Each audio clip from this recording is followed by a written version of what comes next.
An update this morning in a bizarre attempt to get access to the White House. 19-year-old Sai Kandula is accused of ramming a U-Haul into a barricade near the White House intentionally and threatening to kill the president. He is expected back in court later today. Marcella Robertson live at Lafayette Square Park with the latest on this investigation. Marcella, we understand that the suspect in this case made a brief court appearance yesterday, but we expect to get more information today.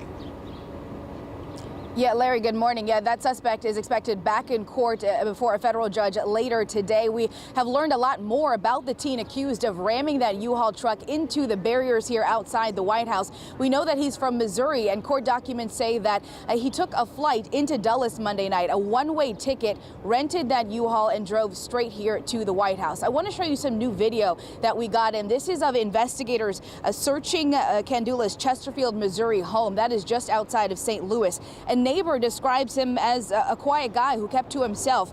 Now, this all stems from that incident that we're talking about Monday night here outside the White House. That U-Haul with Kandula allegedly behind the wheel.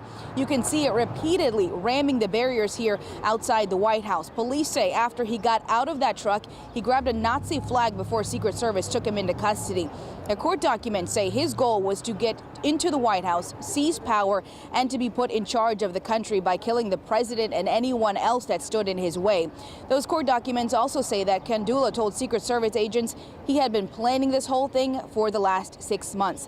Now, that truck was empty when Secret Service searched it with robots, nothing but a moving dolly inside and a notebook filled with handwritten notes.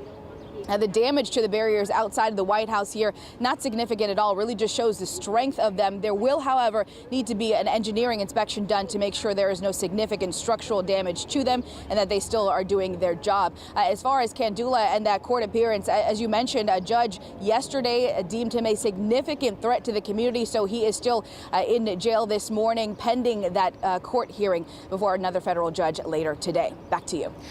Marcella Robertson. Marcella, thank you.